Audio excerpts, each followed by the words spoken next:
Desde esa perspectiva, ir buscando la verdad, rehuyendo los fundamentalismos y las posturas absolutas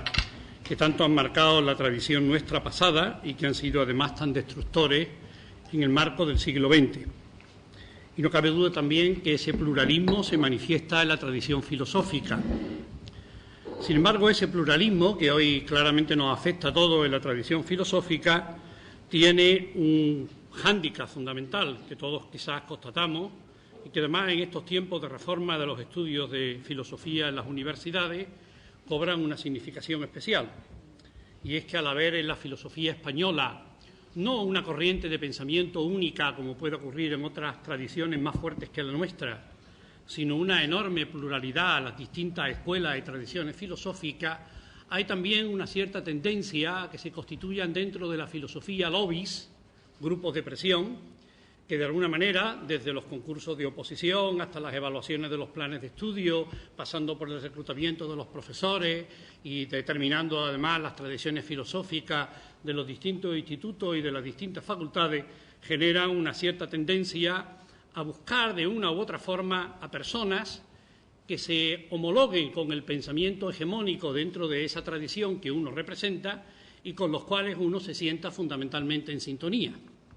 Estos lobbies que se dan en todos los marcos, los partidos políticos, las instituciones eclesiásticas, en las tradiciones ideológicas, estos lobbies se dejan sentir también dentro de la tradición filosófica. Quiero decir esto porque yo quisiera resaltar hoy un elemento que a mí siempre me admiró desde que yo estoy trabajando en la Universidad de Granada en el Departamento de Filosofía y que siempre fue uno de los elementos que más admiración me causó a mí respecto de Pedro Cerezo. Porque todos sabemos que la institución filosófica en Granada, y concretamente la titulación, ha sido en gran parte obra de Pedro Cerezo, no solo de Pedro Cerezo, pero no cabe duda que ha sido el alma mater desde el cual muchos de nosotros, de una manera directa, muchos de nosotros y otros de una manera indirecta, nos hemos ido incorporando a la titulación de filosofía. Y una de las cosas que más siempre me ha admirado es, por un lado, la pluralidad de corrientes que hay en la titulación de filosofía de Granada. Y, por otro lado, lo que yo hoy quisiera subrayar, porque ya lo he comentado alguna vez en privado, pero hoy quisiera comentarlo en voz pública, la generosidad intelectual de Pedro Cerezo. Pedro Cerezo ha sido el que ha reclutado a muchos de los profesores que hemos estado en la facultad y que todavía estamos. Y en lugar de buscarse a profesores que de una u otra forma tuvieran una cierta sintonía con su propio enfoque del pensamiento, ha admitido una enorme diversidad de personas y de corrientes ideológicas, que, por poner un ejemplo, y los que están en Granada lo conocen perfectamente, abarca desde corrientes muy tradicionalistas católicas hasta corrientes anarquistas desde el punto de vista teórico y desde el punto de vista práctico, lo cual demuestra generosidad intelectual.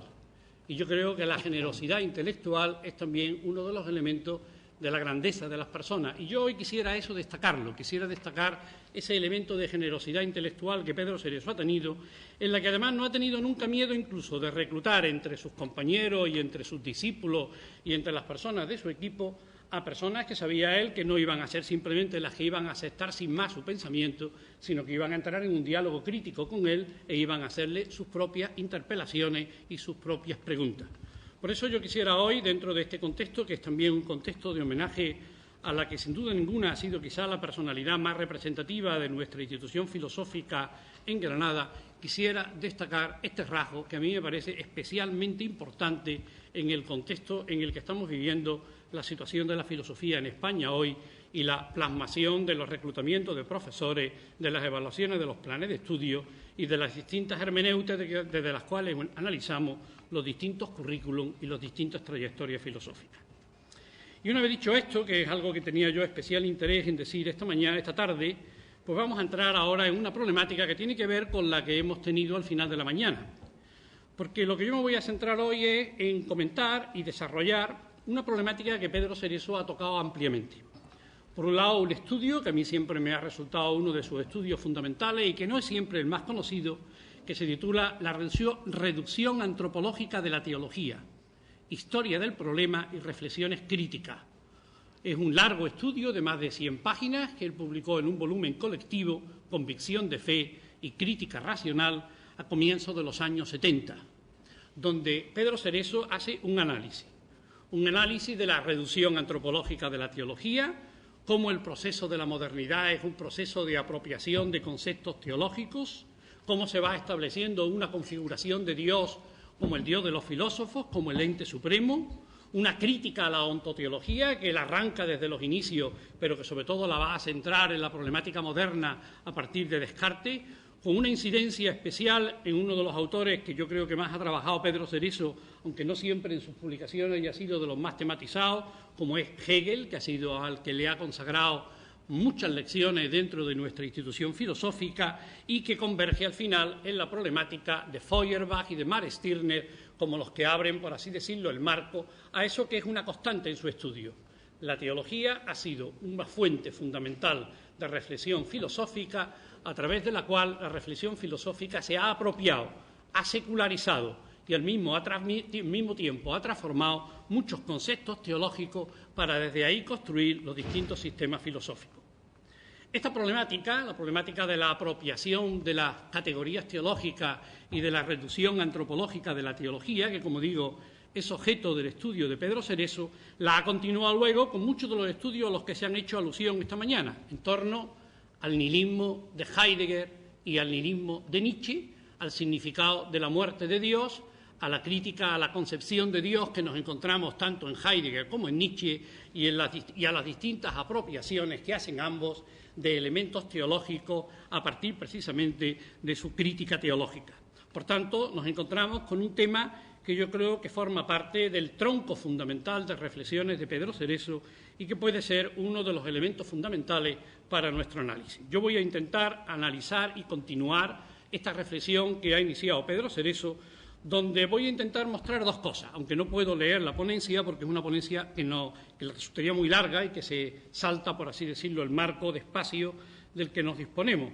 Pero lo que voy a intentar mostrar son dos cosas. Por un lado, que ya en el primer Heidegger, y concretamente en el libro que para mí es fundamental de Heidegger, como se nos ha dicho esta mañana, el de Ser y Tiempo, que para mí es la gran obra de Heidegger, es la obra fundamental que marca un antes y un después dentro de la tradición fenomenológica, hay una apropiación de categorías teológicas y hay un desplazamiento en favor de la analítica asistencial que, por otro lado, se inspira en la hermenéutica cristiana. Intentaré mostrarlo ahora, aunque de una manera muy breve, teniendo siempre como trasfondo los planteamientos de San Agustín y los planteamientos de Lutero a los que se han hecho alusión esta mañana.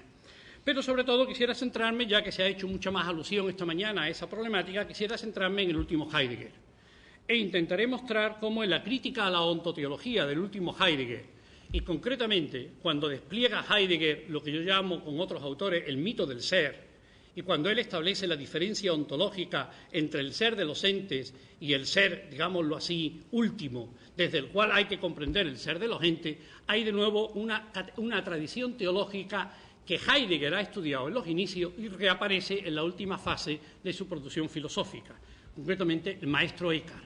el gran místico de la tradición alemana, siempre a través de la versión de Angelus Silesius del siglo XVI, que es, como recordamos, el que le transmite a Heidegger la famosa afirmación acerca de la rosa que no tiene porqués y que es uno de los elementos también que va a jugar un papel en su manera de entender la mística de Eckhart y en su forma de inspirarse en la mística de Eckhart para expresar un problema, el problema de la diferencia ontológica, cuando él quiere abordar el ser y no puede abordarlo ya a partir de los entes. Y para esto tenemos que atender a la biografía de Heidegger. Yo creo que eso se nos ha ido iluminando en los últimos años porque hemos tenido la suerte de ir asistiendo a una serie de obras teológicas que se han ido publicando dentro de los Gesammelte de Heidegger y a través de las cuales nosotros podemos ver la trayectoria de Heidegger. ¿Y qué es lo que nos encontramos en esa trayectoria de Heidegger? Pues primero que nada, Heidegger hasta la década de los años 20 no es un filósofo, es un teólogo. Y todavía en 1921, en una carta dirigida a Heidegger, no voy a dar la cita porque nos resultaría muchísimo tiempo y no lo tengo, en una carta escrita a Heidegger, él lo dice de una manera expresa: yo no soy un filósofo, soy un teólogo católico. Y soy un teólogo católico a pesar de que él rompe con el sistema católico, pero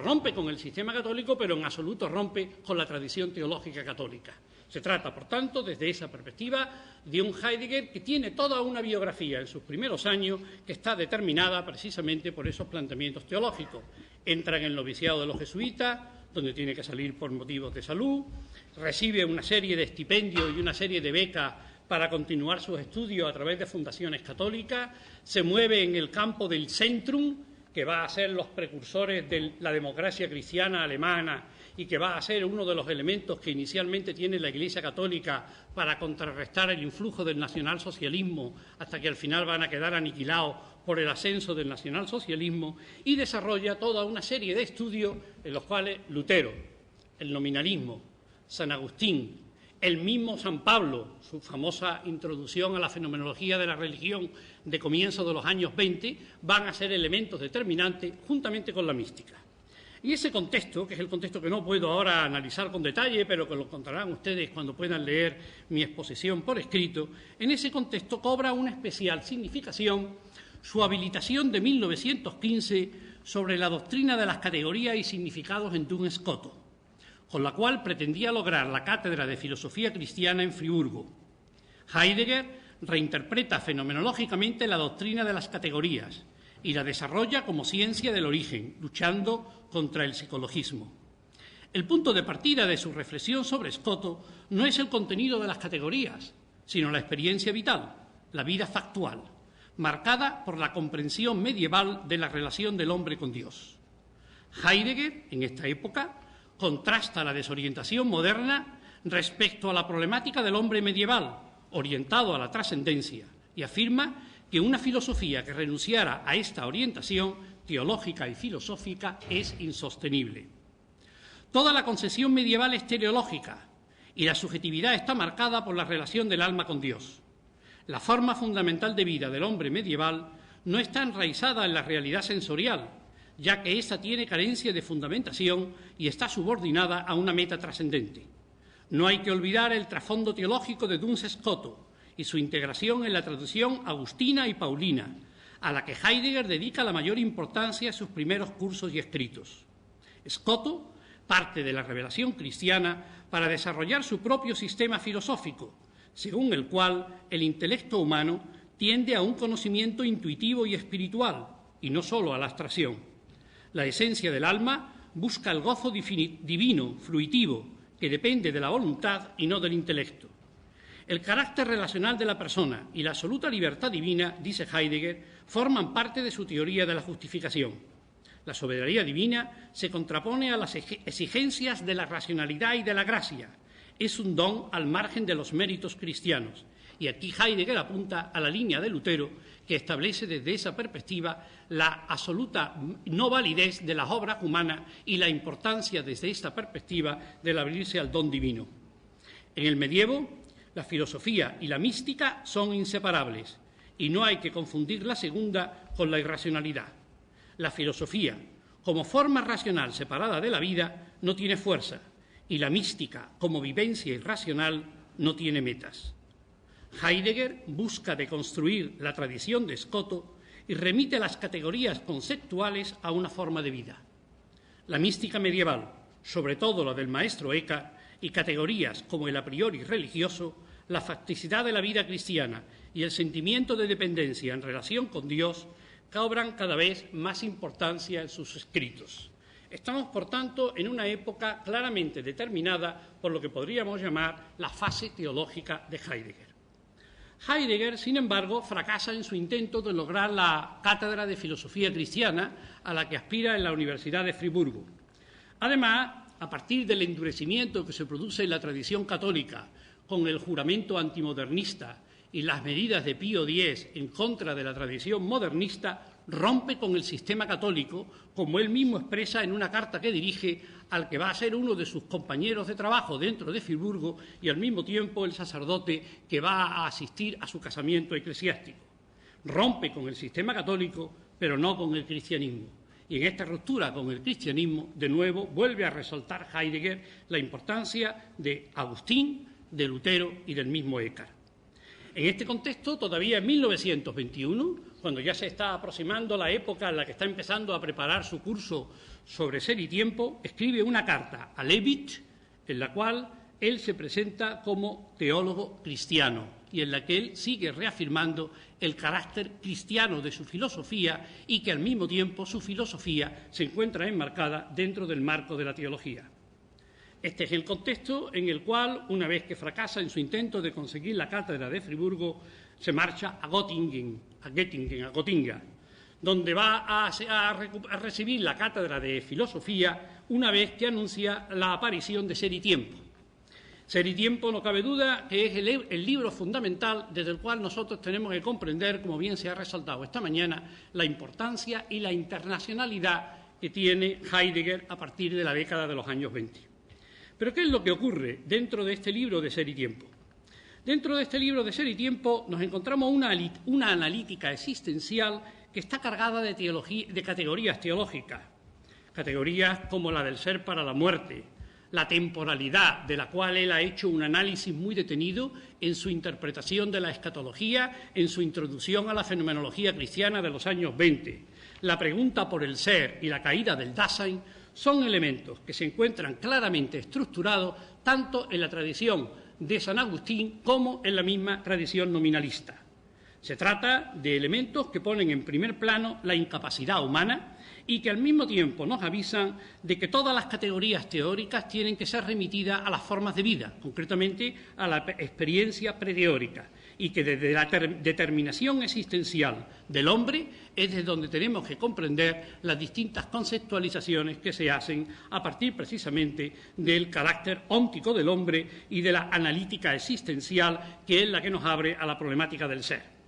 Aquí es donde vuelve a aparecer la gran impronta teológica que subyace a las categorías de ser y tiempo y que a mi juicio no han sido todavía analizadas debidamente, a pesar de que ya tenemos dentro de su Gesammelwerke una serie de obras que nos pueden iluminar el trasfondo teológico de esta época. Esto es lo que explica su intensa relación con Bullmann. Para los que no conocen la teología, se puede decir que Bullmann es el padre de la moderna exégesis y del moderno método histórico crítico que ha marcado a toda la teología cristiana, protestante y católica, a partir de la década de los años 30 y que ha llevado a lo que Bullmann definió como el programa de desmitologización de la Biblia. ¿Y qué es lo que ocurre en esta década de los años 30? Por un lado, Heidegger está tomando distancia progresivamente de las categorías teológicas que lo han marcado hasta la problemática de ser y tiempo. Pero, por otro lado, aquí es donde los teólogos cristianos, no solamente los protestantes,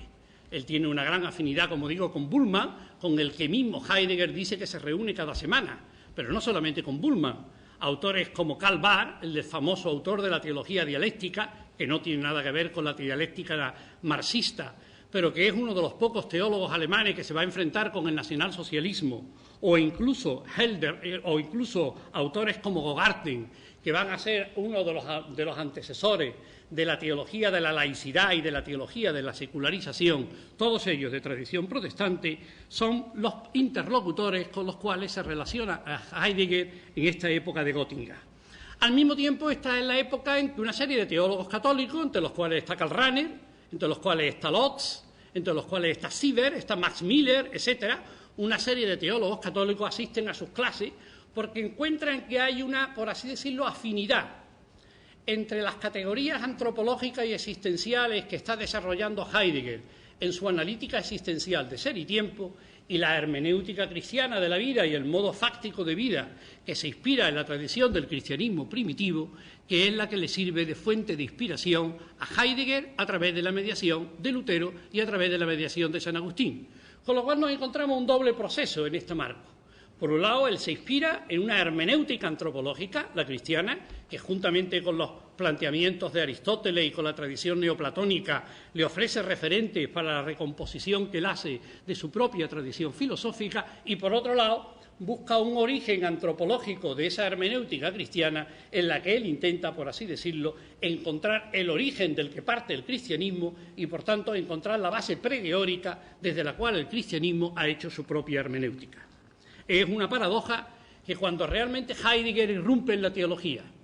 y se puede decir que en la teología, a través de Bullmann, a través de Rahner, a través de sus discípulos, hay un antes y un después, respecto de los cursos de estos años, cuando Heidegger, como yo digo, irrumpe en la teología, es cuando Heidegger empieza de una manera explícita a tomar distancia clara y no solamente a asumir una ruptura con el sistema católico, sino a tomar también una distancia clara respecto de las tradiciones teológicas de las que se ha inspirado, pero de las cuales rara vez hace alguna alusión, aunque sí hay alguna alusión. En el mismo Ser y Tiempo, no estoy leyendo, por lo tanto no le puedo citar la cita exacta, pero en el mismo Ser y Tiempo, si no recuerdo mal, en el parágrafo 40, hace una alusión concreta a San Agustín, a Kierkegaard, a Lutero, a estos autores que son determinantes dentro de su propia configuración de la teología.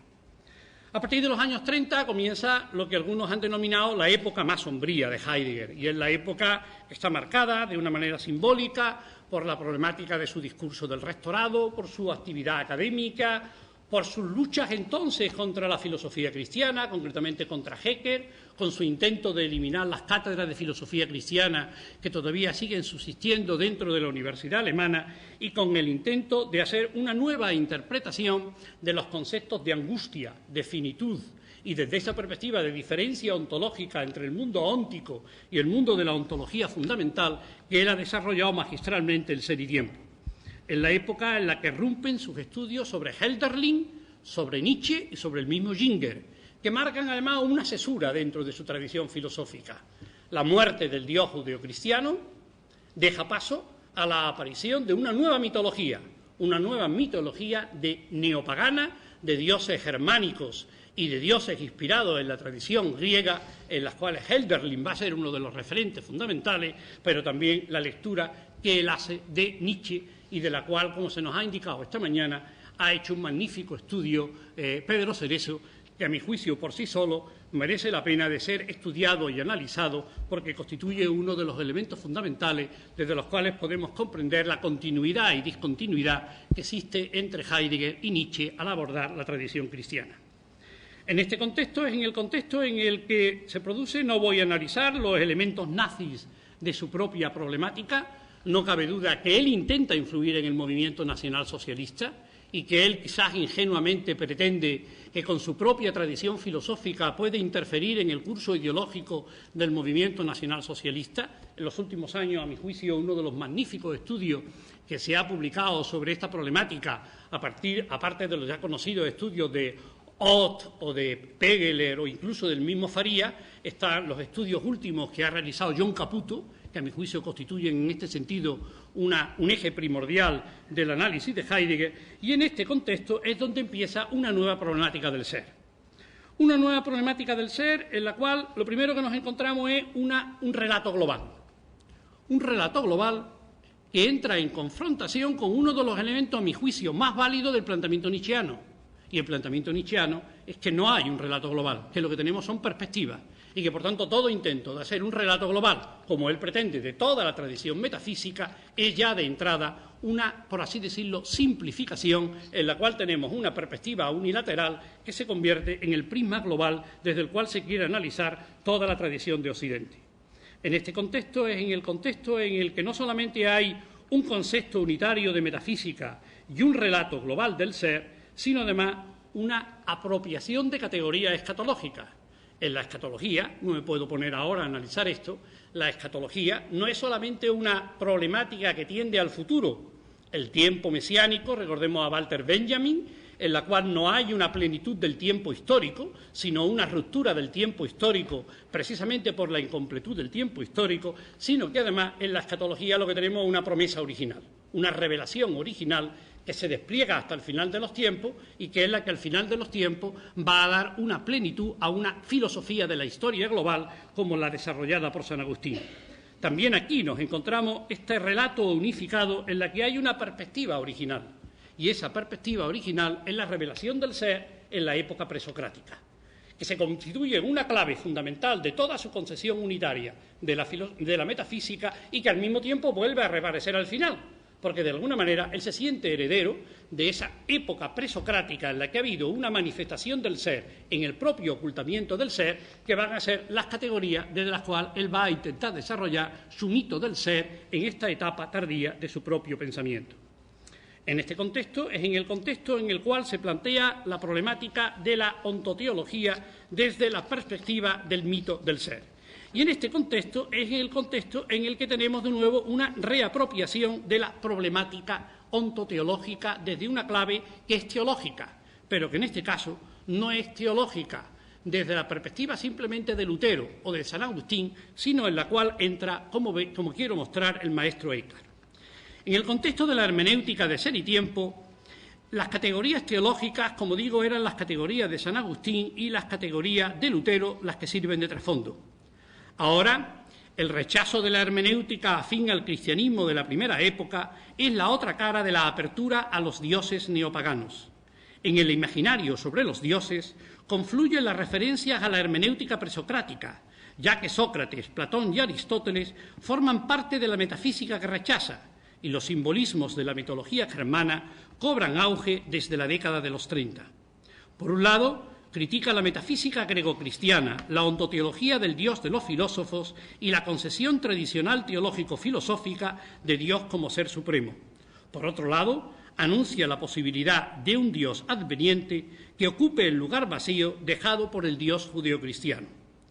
Y al hablar de Dios o los dioses, que pueden surgir una vez consumada la muerte del Dios metafísico y cristiano, ya no se inspira en la hermenéutica cristiana, sino en los símbolos griegos y germanos que utiliza Hölderlin. La poesía, no la filosofía, permite rastrear la huella de los dioses que han huido,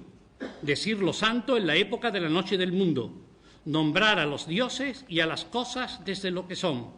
La época actual está marcada por la carencia de Dios. La ausencia de Dios es el motivo para la ausencia de nombres santos. Sin nombrarla, resurge también la teología y la concesión religiosa de los orígenes, porque ofrece respuestas a un problema fundamental del último Heidegger. ¿Cómo hablar del ser sin caer en una subjetivización y entificación de éste? Es la pregunta que se ha hecho la tradición mística, siendo el maestro Eckhart y Angelus Silesius referentes claves de la tradición alemana juntamente con la teología nominalista. ¿Cómo hablar de Dios que está más allá del ser, que excede a todos los conceptos y nombres, al que no podemos alcanzar y que se escapa a toda referencia? La mística y la teología negativa convergen en resaltar la diferencia ontológica entre Dios, mundo y hombre, marcadas por la radicalización del ex nihilo, de la nada, que impide derivar el mundo de Dios. El desfondamiento del sujeto humano, que es naturaleza caída, es para la mística el contrapunto para la absoluta trascendencia de un Dios que está más allá del ser y que excede cualquier atributo o predicado. La diferencia ontológica apunta a la nada, que no se puede sustancializar, sino que subraya la carencia ontológica de lo que es.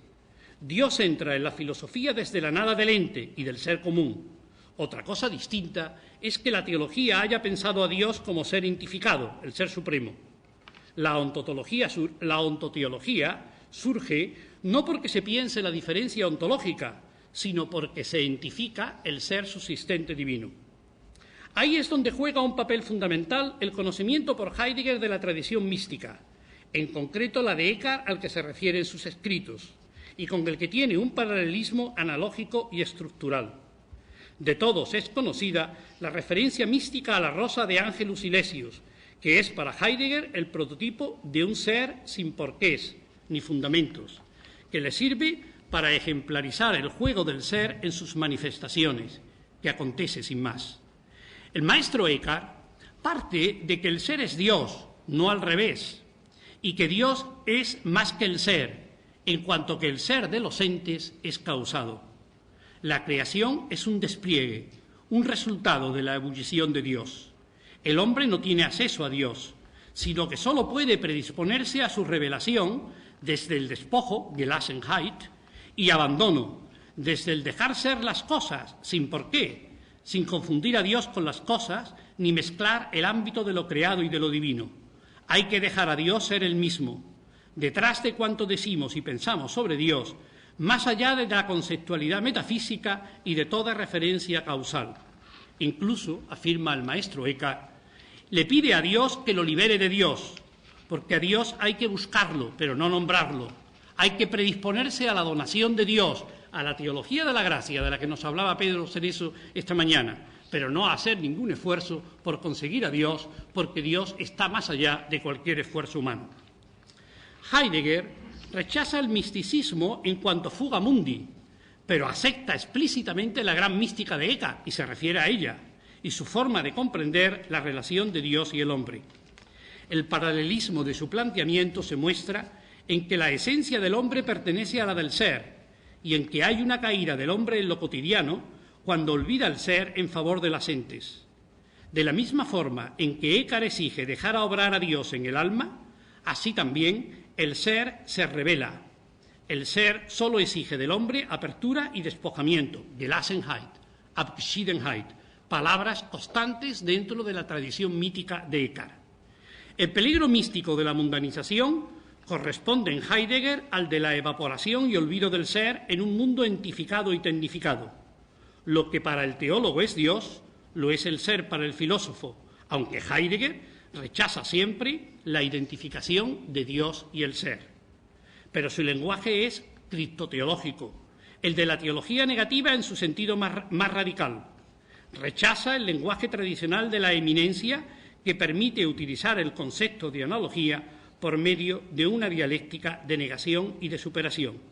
Es un lenguaje que para él todavía tiene resonancias de la metafísica de la subjetividad a la que quiere superar en su época tardía.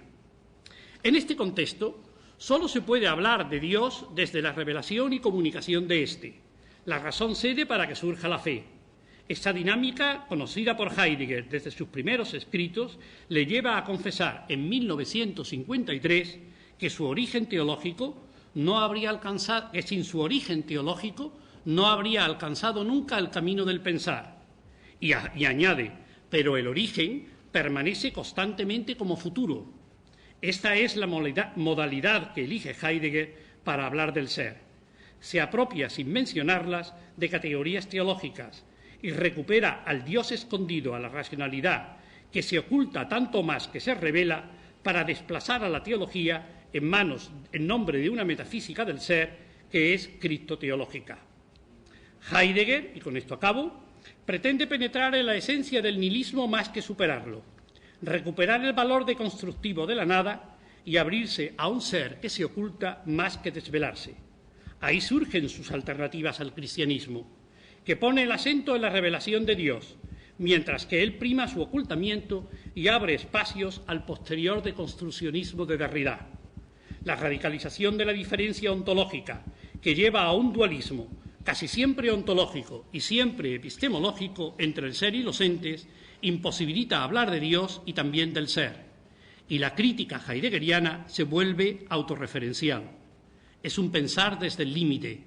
que privilegia una forma de relación entre el ser y el hombre que no se puede demostrar ni justificar y, en principio, tampoco se debería privilegiar como él hace. La relación con lo inefable,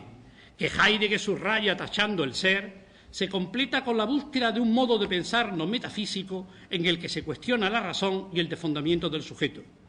Surge así la pregunta acerca de dónde surge ese saber. Si no hay, surge también la pregunta acerca de si paradójicamente no hay en el último Heidegger una cercanía a Hegel, a su ser sustancializado y subjetivizado, que cobra un protagonismo histórico, y si la eventualización de sentido que subraya en las manifestaciones del ser permiten las afirmaciones fuertes del último Heidegger. En este sentido, tras haber experimentado la ausencia del ser, hay un nuevo reencuentro que permite hablar de él y de su relación con el hombre, rompiendo el secreto del ser. Y entonces surge la gran pregunta: ¿no es esta una nueva actualización de la pretensión absoluta del saber hegeliano? ¿No es el acontecimiento del ser su alternativa al eterno retorno nietzscheano y a la metafísica escatológica de la revelación cristiana? ¿No se hace depender la salvación de un saber revelado en la línea del tradicional gnosticismo cristiano?